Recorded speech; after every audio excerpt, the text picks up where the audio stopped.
This is the Check for Traps podcast. I'm Josh.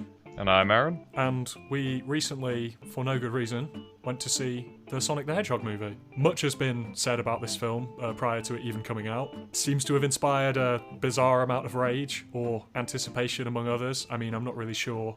I'm not really the person to be saying this, but why one would become excited enough for something like this and then subsequently be as disappointed as some people seem to be with the trailer or with the movie itself is beyond me. But I'm amazed that it's taken up as much space as it has in the kind of cultural conversation. But maybe that's February for you.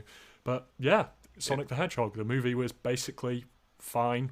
A lot of it was quite poor and could have been about anything. It was like it was made 25 years ago, down to casting as well as what they did. You know, this was like, as far as an adaptation is concerned, it's the kind of pre-X-Men adaptation where they try and make something as palatable as possible for a movie-going audience, at least in the first two acts, that has no interest in a game, because it wasn't really like a game. It was just a story about a police officer and moving out and deciding to not move out, and a lot of time on that with Sonic the Hedgehog standing at the window and sometimes sitting in a car. It was fine. I enjoyed the end of it more than I thought I would, because the action really ramped up and there was a up and down performance from Jim Carrey. This will surely disappear into everyone's memory very quickly. And yeah, what do you think, Aaron? Yeah, I mean, I agree with you. It has certainly dominated the conversation a lot more than it probably should have. From its beginnings as a critically maligned trailer with a horrendous little cartoon hedgehog to what is now a perfectly serviceable cartoon hedgehog. If this was indeed some sort of psyops to get it into our mind, it seems to have worked very well, because it is currently making utter bank at the box office. Yeah. And again, like I said, it is currently sitting on a 95% Rotten Tomatoes score, which I will remind people does only mean that 95% of people deemed it above a 6 out of 10. But that is still quite remarkable. It is seemingly a success, which is more than I ever thought would be possible, both before the initial trailer and then certainly after it. My own personal opinions is that it's a fine kids film. He does the floss twice. Loads. Yeah, at least twice. Does some Quicksilver rip-offs from the new X-Men films, which are fine and fair because you have a super fast character and those are popular. Like you said, it's predominantly about a sheriff. I've actually tried to explain this film to quite a few people, Josh, and can't explain it without sounding insane, because you essentially have to detail a hedgehog with multiple personality disorder not using his super speed to resolve his main issue, and also formulating a bucket list. Very, very odd template for a plot. It didn't feel very Sonic-y in nature. No. It was just the overwhelming presence of Sonic in an otherwise sort of like almost, I mean, I've not seen them, but it felt more like it was like a rejected TED script or something. I'm not bagging on it too hard, because it was just a movie, but it was just like insert popular mascot here in the script, to the point where, I mean, I know that they did a little thing where they decided why Sonic needed to get in a car and drive with the cop to San Francisco, but all he needed in that situation was a map. I mean, they showed him running with a turtle and the turtle's neck didn't break because of the G-force, so he definitely could have held a map. I mean, it was just, it could have been anyone right up until the end. It could have been any kind of, you know, sort of sub-E.T. story, you know, where the lovable characters need to protect the alien. Yep. It had lines in it that could have come from, once again, anything. I think my personal favourite was the "Is Sonic Dead" monologue, where James Marsden said he knew more about being human than you ever will, and his name was Sonic, and he was my friend. So fucking funny. I was loving that moment. Basically, unironically, it was like Spock's funeral, except it was a cop who liked cake and donuts talking about an alien hedgehog who, as you said, his personality did amount to being a schizophrenic and not using his powers. I mean, Jim Carrey, once again, I think people have too much respect for him to really put him on a leash, so sometimes his Carreyisms weren't hilarious, but when they were hilarious, they were hilarious. I was really laughing, and it was basically, I think, maybe the driving motivator to see this movie was either that it would be memeable or I'd get to see a fun Jim Carrey performance, which I did. And then, yeah, I think if there's one thing I've taken away from it, it's it's almost like a really, really clever but inoffensive con, because the movie looks quite cheap, not because of the special effects, but mostly because of the absence of them, or the strategic use of shooting locations, just the road, the town, a bit of San Francisco. Yeah, you could practically feel the tax rebates coming in from the state of Montana. And given how batshit, I mean, certainly by no, I mean, I used to love Sonic Adventure and stuff like that, but I'm by no means a Sonic the Hedgehog fan. But Sonic the Hedgehog as a storyline, if it can be called that, is so mental that the fact that it's been adapted into such a kind of banal but acceptable road trip movie is kind of the biggest joke of all. I think that's quite entertaining. Yeah, I mean, just the idea of a road trip movie with Sonic is inherently ridiculous. I mean, how uninventive a writer's room do you have to stage where that's what you walk out with? The most inventive thing in this film is the 2-minute section where they murder an owl. The internet has told me since that the people firing the arrows were part of the Knuckles Achinda clan. They did look like Knuckles. I did wonder. I also assume that's going to come up in the sequel, which is now apparently confirmed. We didn't watch it because we have things to do, but Josh managed to source the after credit scene for this film, which, spoilers, involves Tails. Miles Tails coming out of the portal to and find Sonic. The bloody person who's filming it on their phone's reaction is so funny. They're like, gas? They clearly care a lot more about Tails than I do. Oh my god. And I quite like Tails. I think I used to play as Tails when the two players... I'm not going to say I'm excited for these guys. I feel like they should have been in this film. It felt very weird to only have one Sonic character, given Sonic is famous for his fucking massive cadre of characters. Actually massive. There were 8 playable characters in Sonic Adventure. Sonic Heroes was so big they had to put it in teams of 3. Teams of 3. Sonic Underground was so fucking labyrinthine in its character arcs and creation that they never even got to finish the damn thing. This is almost like, it's like a Marvel MCU kickoff, because it's any of the stuff that's kind of identifiably Sonic is left until basically the third act. And I will give it a compliment. I really enjoyed the third act of this movie and I don't think I would have enjoyed it if I was just watching a clip of it, because, I probably would have needed to see what came before just to kind of, I know they're basic stakes, but just to experience the stakes. But the Sonic action in the city and then around the world with Dr. Robotnik chasing him, it was really good. And it reminded me of, the final level of Sonic Adventure where he goes supersonic or something, and when he's bouncing off the ship, and then knowing that now a Robotnik who's more recognisably Robotnik is on a mushroom planet. Again, I definitely didn't make this connection myself, but people have said that the mushroom planet seems to be a level from Sonic Adventure 3, which is where Knuckles comes into it. Knuckles is obviously, even I remember that Knuckles is perennially being tricked by Eggman into thinking that Sonic is the bad guy. Oh, yeah. So that's a classic beat. If we've got him on the mushroom planet and we've got Tails coming through the portal, I guess the next one is just going to be Sonic. But I think what's weird, and again, it sounds like I care a lot more than I do, and I'm kind of ashamed of myself because I would like to think that I don't. But what are they going to do with all of the trappings of this movie when they try and actually make Sonic 2 a real Sonic movie? Because they're going to have to... I mean, are they just going to, shoot the police officer? That's literally what I was thinking, was that, this film is so firmly grounded in the real world. Is he going to have to introduce the police officer to Miles Tails and Big the Cat and Amy the Hedgehog? And again, like you said, I don't want to give the impression I care about Sonic anymore that I do. I have a good memory and I played a lot of Sonic when I was young. I couldn't give a shit about whether these films work or not, but feels like they've really hamstrung themselves at the first hurdle if their plan is to introduce the Sonic world. I don't know if you remember in Sonic Adventure, but there's just a city with people, but they also live side by side with the hedgehogs, because frankly it's too complicated and boring to probably think of a different explanation. As far as I'm aware, in those games, no one even addresses the fact that Sonic is a anthropomorphic hedgehog, and so it should be. I'm really looking forward to Sonic the Hedgehog 4, just after Jim Carrey's died and Big the Cat rocks up. That's going to be a really hard series of things to explain. That's what I want. I want Big the Cat on the egg carrier. And I want sinking it, doing fishing off of the back of it. And I want the end of credits scene to be Big the Cat, Amy, Sonic, and Knuckles and Tails eating in an Olive Garden. Oh, so sponsored by Olive Garden. What the fuck was that? That was like, but it was like, I mean, there was the bit at the end with the gift card. Yep. Which, I mean, they shouldn't have gotten a gift card. What they should have gotten is kidnapped and waterboarded by the government, but whatever.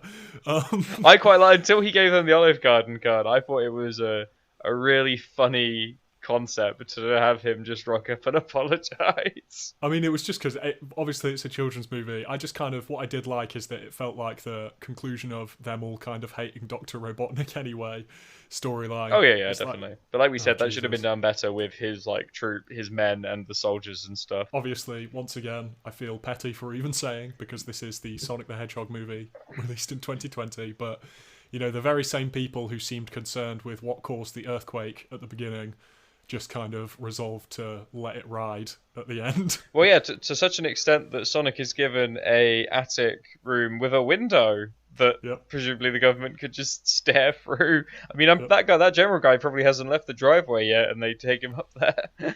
Yeah, they're just like, it's okay, Sonic. At the top of the stairs or whatever. You don't need to live in the cave. Have this wonderfully crafted attic maisonette, complete with view of green hills. Oh, is that a government drone? Oh shit! At one point, Sonic is being chased by a drone. He says, "Can you believe Amazon are gonna deliver packages with these things?" One of the many quips that he makes that don't quite work with his like ridiculous isolation that's set up earlier in the film. I guess the idea is he has just observed all these pop culture references. Also, presumably means he's watched some little kid play Fortnite if he knows how to floss. Things I had to think about during this film due to their indecency not explaining it to me. You know what made me think of that? I'll move on after this because this is kind of an apt transition, but it was when he looked at the biker bar and declared it the coolest looking place in the world, and it's like, what frame of reference does he have from, I don't know, Mobius? Oh god, I'm pathetic. For just like thinking that the motorcycles, the fire, the hydraulics and the beer are cool. Is Sonic a heavy drinker? I would be if I was him, but establish please. Yeah, exactly. Like, what is his frame of reference for anything? Like, we hear that he's, he knows who Keanu Reeves is, so he's clearly watched like some movies in the last few years, but we get no sense of anything about him. And again, I know we don't need to because it's a Sonic film, but it just is. Yeah, if you're gonna set him up in this way and have him live on Earth for what must be did it say 14 years or something? Yeah, it's just you raise unnecessarily 100 questions.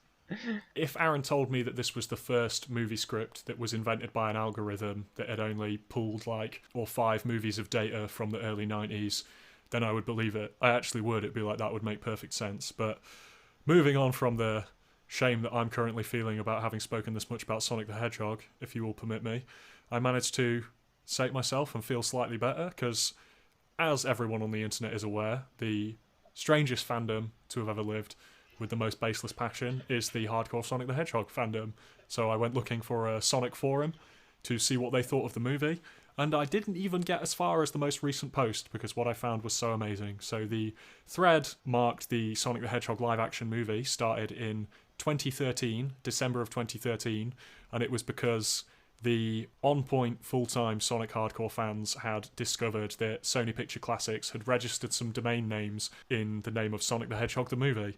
So that's already terrifying. The conversation began there, hot speculation. What I learned is that despite the fact that they love Sonic, they also seem to hate Sonic because they all seem to think that it would suck, and specifically it would suck because it would be based on the wrong iteration of Sonic, of which there were many conflicting opinions. The scariest thing was that the title had been edited saying that the trailer drop was bookmarked for the 485th page of the thread. So between 2013 and when the trailer dropped, 485 pages of keen discussion on the subject of a as yet non-existent Sonic the Hedgehog live action movie took place. Do we know how many posts per page, just for pure calculation's sake? A common number. I think it was between 25 and 40. And I mean, it had gone on and the wars had been fought for so long that there were even rules to the thread. Number 1 was no image macros, which is fine. Number 2 was no fanboyism, which I thought was absolutely glorious. I mean, that's just impossible, frankly. And number 3, my favourite, which we've had a good old cackle at, was argue in good faith, which had several paragraphs of explanation afterwards. Something you'd say at the UN. Or something. Or court. If you must make an argument that Knuckles the Echidna is dwarfed by the Chaotix team and the other members, please only do so without resorting to logical fallacy. Friends, Romans, Sonic fans, we must not turn on each other in these desperate times. Ever since Gavin the Hedgehog was assassinated, there's been some strict rules put in place. Since the 17th Sonic the Hedgehog forum turf war. Taking a conservative estimate at 30 posts per page, then that means that there were nearly 15,000 posts before the trailer launch. Oh god! I mean, even just the samples. I will read this one. So, someone said that there was no point in being excited because all of the Sonic adaptations they listed, many were all shit, which was weird because once again, this is Sonic Underground. I will fucking duel this motherfucker. Yeah, so there you go. That's one of the ones they came up with. So sign a me up, hardcore I'm Sonic going fan making several posts. Sign me up, I'm going in. On this forum said that the Saturday morning cartoon was rubbish. Underground was shit. Sonic X was shit. It looks like Sonic Boom is going to be crap. Why should we expect anything different? Indeed, wise words from a hardcore Sonic fan. And the response, I love this. Do you need me to explain why it's extremely illogical to pass your ill-defined consensuses of different shows with complete disregard for the range of production processes, studios, management, and industry practices of these different eras, along with using a predetermined judgment on a show you've not even seen yet, down into a simplistic argument about how a movie we don't even know exists yet will definitely be awful? And why not include the OOV or Night of the Werehog in that? Or are you just that determined to make a narrative where shitting on the effort to this degree makes sense? Another thing I learnt from this forum is that everyone really, really likes the opening cinematic from Sonic Unleashed. It seems to be like the last morsel of like Sonic goodness that these people have had. Is that the consensus? Yeah, that's Night of the Werehog, and everyone said if it's like Night of the Werehog, it will be great. Is Night of the Werehog the one that came out just before the game where he turns into a werewolf hedgehog came out? So it's the cinematic from Sonic Unleashed, which is the werewolf hedgehog one. Yeah. That's weird. So everyone hates that game but agrees that the cinematic is really good? Yep. I fucking hate the Sonic fandom. Have I ever told you that? Yeah, no, you have. We've had lots of fun with it. They're so racked by bad faith.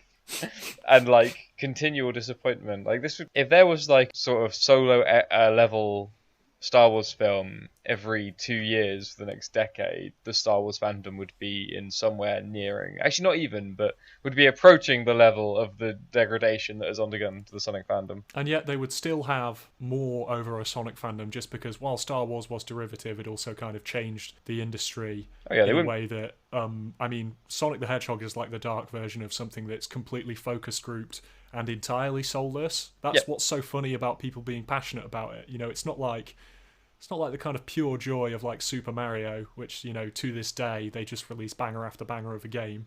I mean, it's a product of which no one can really tell you exactly what's great about it. Even the good recent 2D Sonic games that I've played, such as like Sonic Rush, I know that's like 15 years. The level to which you're not really engaged in 2D Sonic gameplay is quite damning. You just spin really fast in the wheels, do quick jump through rings, then hop on top of bosses. Yeah. It's pretty hands-off. Well, yeah, exactly. And like you said, it was sort of, they came up with it as an answer to... I mean, he wears fucking trainers, for fuck's sake. He's got little sneakers on. No, I agree. Also, obviously, it's not helped by the fact they're all definitely, like, crippled emotionally crippled furries, not actually crippled furries. No, you're right. It is lamentable. Like, at least I would probably still, Star Wars would still have a rich history of actual ideas to fall back on, I guess. It's the Sega game that I know that you like to do the face that launched 1,000 ships. It was the Sega game that launched 1,000 fetishes. Yeah, way more than they ever could have realised as well. I don't tell you what, I don't think I could live with that if I was one of the guys who worked on the original Sonic. I think I'd be very upset with myself. Aaron Chapman tying his noose circa 2005, ex-developer for Sega. It's like, I've gone too far. Definitely. Actually, I'll tell everyone now while we're at it. There's a game you can play invented by our dear friend Alec, which you should all play at home. And you basically you Google your name, whatever your name may be, Gareth, and then you followed by the Hedgehog, and then there will invariably be a most likely incredibly depressing artwork of people's OCs of Sonic the Hedgehog characters. It's a hoot a minute. There was only one fetishistic Aaron the Hedgehog, which was of great upset to me. But we live and learn. So that was only 12 orgasms that Aaron had. Yeah, exactly. I just can't, I can't get it off unless it's got my name pre-rendered on it. And some bad fan art. Yeah, exactly. Including crayon. It's literally, it is at crayon levels. In the time that Aaron has been speaking, I've googled Gareth the Hedgehog. The full name is Gareth Gar Reinhardt. Oh, which beautiful. Our son of Germany will enjoy. It's a kind of grey tails with orange clothes and a sort of Japanese tentacle pornographic tail. It's just the one tail, and the tail also has it's very long and twisted, like a silly straw, a forked tongue. So it's phallic as hell. The ring around the snake, it says, ring that houses Snakey, enabling him to appear onto Gareth at will. Gareth has very large ears that actually allow him more acute hearing, and long, prehensile tail, only one in his family to possess this trait. Summary, born in affluence. Why are they always bougie? We've read loads of these, and there's always like a weird middle-class self-hatred about them. Born in affluence, Gar never lets it get to his head. A budding spark wielder, he is eager to find adventure to go on with his guardian soul, Snakey. Height 3 foot. That's so fucking funny. Yeah, you're right. They're just bored suburban kids with, in the midst of discovering a crippling fetish that will haunt them for the rest of their life. So indeed, I enjoy it. It makes us laugh, but the last thing that I really have to say is I really don't understand how that always becomes tied up in some weird mention of their inherited class status. I think it's in the same way that they mention like their bullies and stuff. Like, because these people, the same when I was a kid, and obviously mercifully I was coming out with my own material rather than Sonic fetishism. Sonic themed. Well, exactly. But like, so they draw on very limited life experiences, which is essentially being a loser and being middle class and not being that popular, getting bullied, which is often what they talk about as well in those things. And obviously, like, their aspirationally edgy goals, such as this guy clearly is an aspiring fascist, Mr. Reinhardt, my fucking ass. Or sometimes it's, like their endearing love of Avenged Sevenfold. They do keep on giving, but the problem is, like, I feel like after a while, you get, like... It's like a cycle. Like, the more you look into it, the more the void stares back at you. You need to go away and then look back at it again a couple months later. I don't know about you, but I only have one closing statement, and that's just to cycle it back round to the beginning. With a fandom this perverse, I'm amazed that they made a movie this dull. Normal. Yeah, it's a normie film, and I bet that's really annoyed the die-hard Sonic cast. That's probably why it's got like a 95% rating, because the depraved 5% of people who are actually Sonic fans were like, well, this didn't adhere to my fucking, Dojin from fucking 2006, so I don't care. The blue balls that these people must be having, trying to sustain a rock-hard erection since 2013, one hand on the genitals, the other hand furiously typing arguments about Sonic Underground on the keyboard. Yeah, or playing Sonic, because like you said, you basically just need to press forward, right, and an A on occasion. Unless you're playing Sonic Adventure, in which case you're playing the sickest game ever. The most bitching game ever, or Sonic Adventure 2, a game that was not as good, but is on the GameCube, so I've played it more times. My concluding statement is that unless Sonic the Hedgehog 2 is a direct sequel or a conclusion rather, to the plot of Sonic Underground, I will be making the end of Sonic Underground myself, and I will be forcing Josh to watch the entire of Sonic Underground to help me write it. So that's my threat to Sega. They can take it as they will. He's holding a gun, and I know he's serious. Sadly, Josh is not in the same physical location as me, so I'm going to have to be a really good shot, but I have a gun. We have been Check for Traps. Thank you very much for listening. Cheers. And that was Sonic the fucking Hedgehog. Oh, God.